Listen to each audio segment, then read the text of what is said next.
Hello everybody, June here. Today I am coming to you with a single pattern video, and it is this gorgeous Hampton jean jacket by Alina and Co. You may remember that I made a version of this jacket in the spring in a lighter wash of denim, and I said, I think in that video, that it was a muslin of sorts, because all along what I had planned to do was a version with an embroidered back, and that's what I've done here. But before I show you the amazing embroidered back, I want to tell you about the things that I did in this jacket for this version that I think made it really worth my while, made it look very ready to wear, and also made it take 26 hours and 10 minutes. So first, you can see that I made it in a dark wash, or darker than the previous one,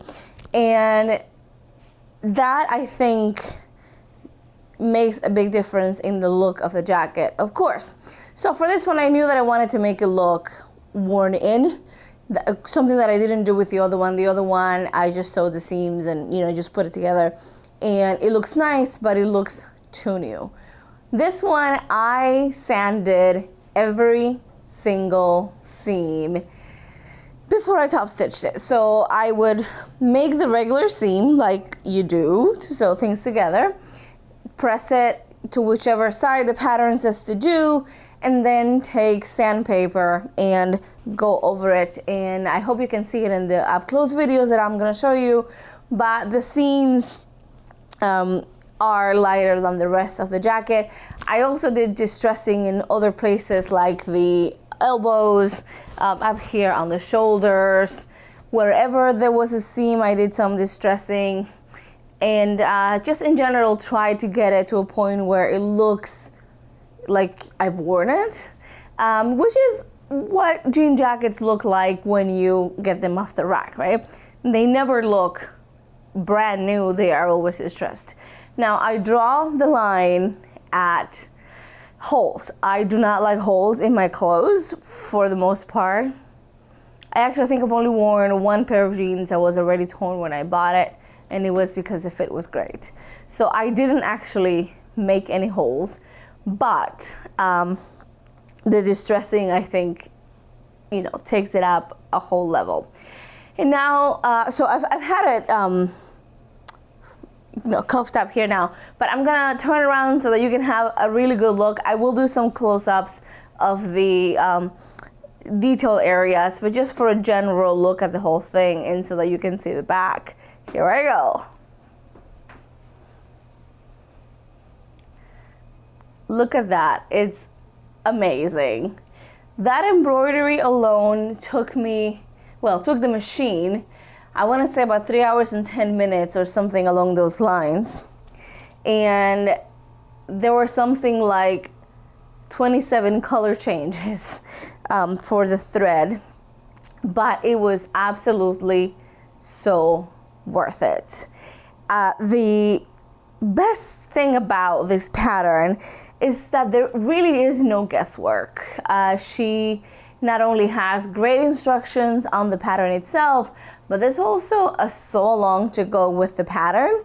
The sew along is incredible. It goes over things like fit and actual construction, but also things that are not in the instructions on the pattern, like distressing and what worked for her. She did a lot of testing on this. For my distressing, I followed her instructions, and I used 3 different weights of sandpaper with 3 different grit sizes, from coarse to fine, just sort of to fine tune, because you don't want to do everything in one go and sort of risk damaging your denim. So I did it in stages. And okay, so in the instructions on the sew along, she tells you to do the sanding, the distressing before you do the top stitching. And I started doing that initially, but then I realized that I wanted a little bit more distressing than what I had been doing, and it's a really stressful process at first. So I decided that after I had sewn some of the seams and top stitched them, that I was gonna go back with the finer weight finer grit sandpaper and do them a little bit more. And I think that if you use a fine grit paper versus a coarse one, you can do some distressing after you have top stitched. I'm looking at my seams here, and the ones that I know for a fact that I sanded afterwards, after top stitching, the top stitching is fine. So as long as you don't use a really coarse paper, you're not gonna ruin your top stitching, but you do so at your own risk. One thing that I regret about this jacket is the kind of button that I used. And well, see if you can hear here my buttons. And it's not so much the noise that bothers me. When I walk, it doesn't actually make that noise. But I'm gonna show you a close-up of one of the buttons not attached. And you'll see that the front button has like a little hinge in the back where the button floats.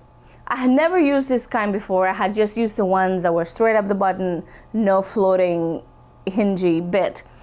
But these I hammered like I always do, and some of them kept coming off, especially this one here. Was it that one?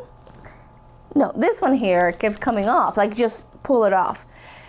And so I had to go through a few buttons, replacing the ones that kept coming off and hammer them within an inch of their life. And I think now they're good. I think they're set and they're not going anywhere. But I did not like that about these buttons. And then I read something on Pattern Review that somebody else having the same issue with the same kind of jean buttons. And I am never gonna use those again because I just don't have time for that.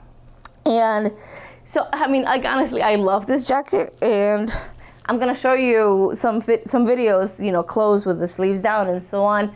But it is, I think, so amazing. And inside, you can't see it here, but I decided again not to do the flat fell seams. It would have just taken too much time. I mean, this already took me over 26 hours to do anyway. So if I had done the flat fell seams, it would have taken me forever. And I'm not, like, I don't miss it. I think the serging is just fine. If you want to do flat fell seams, by all means, also go ahead and do it. But I don't really think it needs it if you have a serger. And I am absolutely freaking thrilled with how this jacket turned out. And all those 26 hours and 10 minutes I put into it were so absolutely worth it. I've gotten so many compliments. I haven't actually gotten a chance to wear it much because it hasn't been cool yet. But the couple times I've worn it, I've gotten so many compliments. And quite frankly, I just freaking love it.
See? Another button just came off. So now I have to do that one again.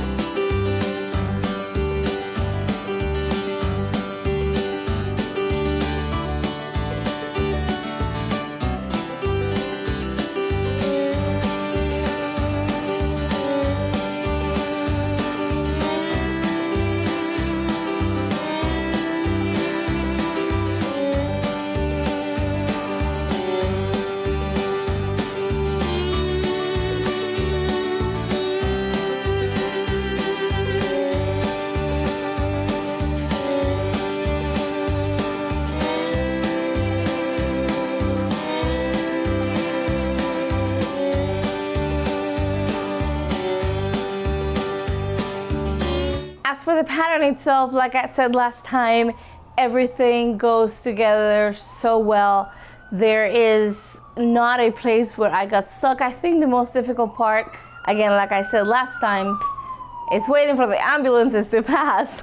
Yeah, so the most difficult part is the welt pocket, and the sew along on the website is actually fantastic about that. I have already washed this jacket once because I wanted to see how it would age, and everything is perfect and I love it so much. One thing though is I find the opening on the welt a little snug. I don't think I have particularly big hands, but it's kind of hard to get my hand in and out of there with ease, like they just get stuck. That is my only complaint with this pattern. Everything else is just so amazing. That is all that I have for you today. Thank you so much for watching, and I will see you next time. Bye. Now I gotta go put on a button.